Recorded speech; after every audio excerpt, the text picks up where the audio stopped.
जय हिंद। तो समझते हैं वर्तमान समय में नए से डीएलएड को लेकर भारत के सभी राज्यों में हलचल सी मची हुई है। ऐसे में हलचल मचना भी ज़रूरी है क्योंकि यहाँ पे 150 या 1500 की बात नहीं बल्कि भारत के सभी राज्यों से 14 से 15 लाख शिक्षक परिवारों के कैरियर का सवाल है।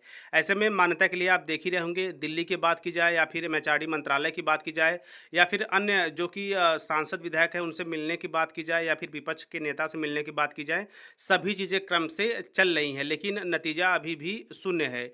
इसी क्रम में हम सभी का इंतज़ार समाप्त हुई, जैसा कि हम सभी को जिस घड़ी का बेसब्री से इंतज़ार था सुप्रीम कोर्ट केस का, उसकी अपडेट या स्टेटस आ चुका है, जिसकी संपूर्ण डिटेलिंग के साथ जानकारियां मैं आप लोगों के साथ इस छोटी सी वीडियो के माध्यम से साझा करने वाला हूं। ऐसे में टीपी के तहत सुप्रीम कोर्ट में एनआईएएस डीएलएड का जो मुद्दा है वो फर्स्ट हियरिंग के बाद अब दूसरी बार एक महत्वपूर्ण डेट के साथ सुना जाएगा और मनदीप कालरा सर की बदौलत ये हो पाया है कि जो टीपी है वो रजिस्टर्ड हुई है। इसी क्रम में यदि केस स्टेटस पे चले तो यहाँ पे आप देख सकते हैं Akhilesh Singh Chauhan versus the state of Uttar Pradesh. वहीं जो है कि यदि इसके लिस्ट की बात की जाए और साथ ही साथ इसके जो है कि स्टेटस की बात की जाए तो यहाँ पे आप देख सकते हैं कि 29/7/2024। तो ऐसे में 29 जुलाई 2007 को ऑफिशियली इस केस की मंसनिंग हो गई है और यह केस जो है कि सुनने यानी कि लिस्ट में लिस्टेड हो चुकी है। इसी के अंतर्गत यदि कैटेगरी की बात की जाए तो रिक्रूटमेंट, ट्रांसफ़र और इसके साथ साथ अपॉइंटमेंट की बात की गई है। और जो है पिटिशनर की बात की जाए तो अखिलेश सिंह चौहान, रिस्पोंडेंट की बात की जाए तो द स्टेट ऑफ उत्तर प्रदेश।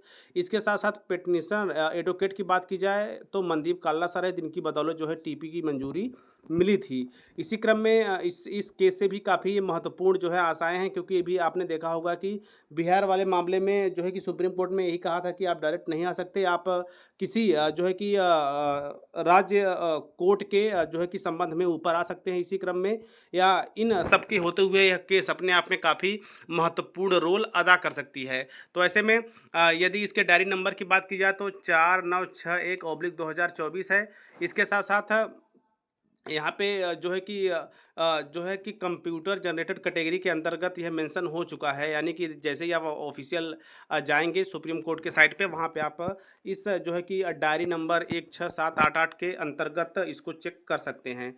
बाकी यहाँ पे जो है कि यदि टेंटिवली केस में भी लिस्टेड ऑन की बात की गई है जो है कि 29 जुलाई 2024 को। इसके साथ साथ यहाँ पे जो है एडवोकेट मेसन की चर्चाएं हो चुकी है। तो इस केस से भी काफ़ी बड़ी संभावना है नए से डीएलएड की वैलिडिटी को लेकर, क्योंकि हम सभी को पता है कि यह केस महत्वपूर्ण रोल अदा कर सकती है एनआईए से डीएलएड परिप्रेक्ष्य में। बाकी यदि अदर साइड की बात की जाए तो जो है कि पक्ष विपक्ष के साथ वर्तमान में जो मौजूद सरकार है उनके यहाँ भी बातों को डाला गया है।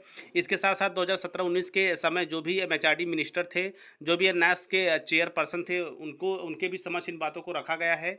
इसके साथ साथ एनसीटी के समक्ष भी इन बातों को रखा गया और ईश्वर करे जल्द चाहे गजट या फिर सुप्रीम कोर्ट की तरफ से जल्द से वेलिडिटी मिल जाए, ताकि आने वाली सभी अपकमिंग टीचिंग वैकेंसी में आप बिना किसी समस्या के अप्लाई कर पाएँ। तो बेसिकली केस को लेकर सुप्रीम कोर्ट बिल्कुल तैयार है। तो वेट करते हैं 29 जुलाई 2024 को, जिस दिन पूरी आशा और संभावना है कि एनआईए से डीएलएड का पक्ष मजबूती के साथ रखने के साथ साथ उसे सुना भी जाएगा। और इधर जो कि बीच में एनआईए से डीएलएड की वैलिडिटी हेतु जो चीज़ें हो रही हैं उसमें भी आप लोग अपनी सहभागिता सुनिश्चित करें। बाकी बीच में और भी ऑफिशियली जो भी जानकारियाँ होंगी लगातार मैं आप लोगों के साथ टीचर प्लानिंग पॉइंट चैनल के माध्यम से साझा करता रहूँगा। तो अभी के लिए इतना ही कि 29 जुलाई 2024 को एक बार फिर से सुप्रीम कोर्ट में जो है कि एनआईए से डीएलएड केस की प्रमुख सुनवाई होनी है। चूँकि बीच में कोर्ट बंद हुआ था, इस वजह से पहली जो डेट थी उसके बाद से दूसरी सुनवाई को लेकर काफ़ी लंबा समय बीता है, 1 से 1.5 महीने का। तो वेट करते हैं अगले माह के अंतिम सप्ताह में, और ईश्वर करे सब कुछ अच्छा हो, एनआईए से डीएलएड की मजबूती के साथ सुनवाई हो, पैरवी हो और नतीजा अपने पक्ष में आए। बाकी और सभी महत्वपूर्ण खबरों के लिए आप बने रहें। तो मिलते हैं नेक्स्ट वीडियो नेक्स्ट इन्फॉर्मेशन के साथ। तब तक स्वस्थ व्यस्त और मस्त रहिए। जय हिंद, वंदे मातरम।